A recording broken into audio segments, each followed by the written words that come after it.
Hello students, today I am going to discuss with you chapter number 3 demand. What is demand? So firstly I am going to introduce you.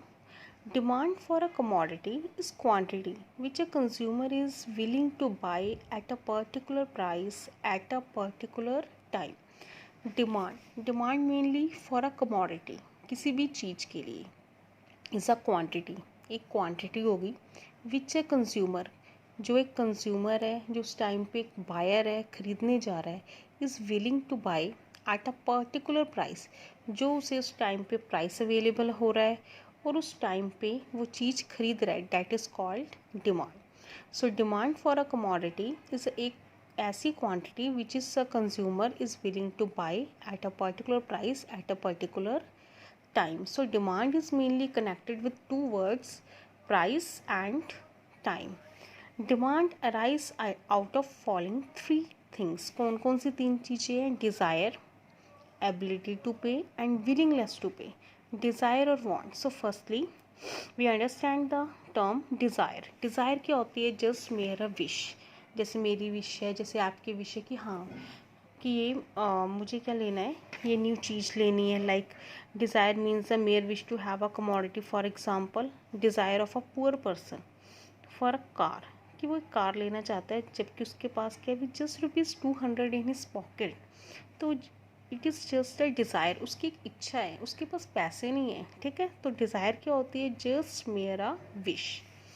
Want क्या है? Is a desire. Want भी एक desire है, पहले एक desire आती है मन में तभी वो हमारी वांट बनती है. Is which is backed by the ability and willingness to satisfy it, कि वो अब सेटिस्फाई कर सकता है.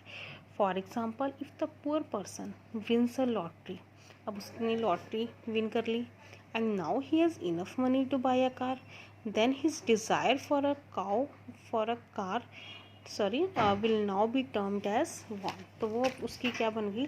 वांट बन गई. So demand has two characteristics. Demand is always defined with reference to price and time. As I discuss too earlier कि demand mainly connect होती है प्राइस और टाइम से. Demand for a commodity is always stated with the reference to its price. With a change in price quantity demanded में also be change. अब देखो for example आपके पास एक प्राइस अवेलेबल है तो आप उस टाइम वो चीज़ खरीद रहे हो. जैसे उस चीज़ का प्राइस इंक्रीज़ हो गया, पहले आपको वो चीज़ 10 रुपीज़ से मिल रही थी, अब वो 20 की होगी, तो 10 में आप बहुत सारी परचेज़ कर रहे थे. अब आप क्या करोगे? जब हायर प्राइस हो जाएगा तो आपकी कहीं ना कहीं डिमांड थोड़ा अफेक्ट करेगी, चेंज हो जाएगी. And demand is always respect to a period of time. Demand is always express with the reference to time. Even at the same price demand कई बार चेंज हो जाती है during to depending of time period. Like there is example of umbrellas. In rainy season we can watch that demand for umbrellas is merely more in a rainy season as compared to other season. Okay, so demand is mainly affected with price and demand. The next term is there are two factors, individual and market demand. Individual demand क्या होती है? Individual it refers to quantity of a commodity that a consumer is willing and able to buy. Individual means only one consumer. We are talking about a one consumer demand, so that is called individual demand. Market demand it refers to quantity of a commodity that all consumer, here we are talking about all consumers, they are willing and able to buy. आपने able word तो जरूर लगाना है. Demand mainly affected by able to buy.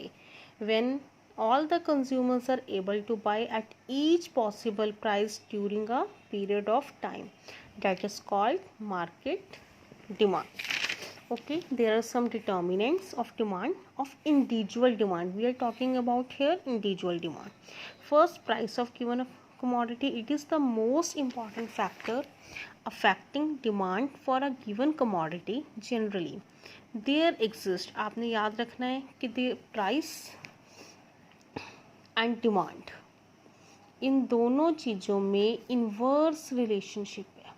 There is inverse relationship. ठीक है, like when जब price increase होता है ना तो डिमांड क्या हो जाती है? कम हो जाती है. और जब प्राइस कम होता है तो डिमांड क्या हो जाती है?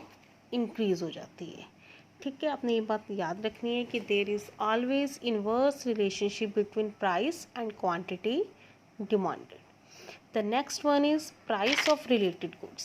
Demand for a given commodity is also affected by the change in price of related goods. अब related goods कौन सी होती हैं? Substitute and complementary goods. Substitute कि ऐसी goods which can be used in the place of another for the satisfaction of a particular want. For example, tea नहीं है, ठीक है आपके पास, यू कैन यूज़ कॉफ़ी. आपके पास एक सब्स्टिट्यूट है. अगर टी नहीं हम ले सकते तो हम क्या ले सकते हैं? कॉफ़ी ले सकते हैं. तो आपके पास सब्स्टिट्यूट जो एक दूसरे की जगह पर यूज़ हो जाते हैं. अगर हमें लगता है टी के रेट्स बहुत बढ़ गए तो हम सोचते हैं यार कॉफ़ी पी लेते हैं, तो ये क्या होगी? Substitute. For example, if price of substitute leads to an increase in demand. कई बार एक के रेट बढ़ने से उस डिमांड सब्स्टिट्यूट के रेट बढ़ जाते हैं. Complementary goods. Complementary goods are those goods which are use together, जो इकट्ठी यूज़ होती है to satisfy a particular want, like tea and sugar. We can't make tea without sugar. An increase in price of complementary goods lead to decrease in demand for given commodity. Like एक price complementary goods में एक का price बढ़ने से तो कई बार क्या होता है कि अगर हम टी पीनी छोड़ रहे हैं या वो पेन लेना छोड़ रहे हैं तो उस इंक और शुगर की भी कहीं ना कहीं डिमांड पे फ़र्क पड़ेगा. ठीक है, देयर इज़ डायरेक्ट रिलेशनशिप होता है कॉम्प्लीमेंट्री में, और सब्स्टिट्यूट में क्या होता है? इनवर्स. अगर एक का रेट कम हो जाता है तो दूसरी की डिमांड क्या हो जाती है? इंक्रीज हो जाती है. The next one is income of consumer. Demand for a commodity is also affected by income of consumer. However, the effect of an change in income ये भी अफेक्ट करता है कमोडिटी पर. नॉर्मल गुड्स होती हैं जो हम नॉर्मल लेते हैं, अगर आपकी इनकम इंक्रीज़ होती है तो उसकी कहीं ना कहीं डिमांड भी बढ़ जाती है.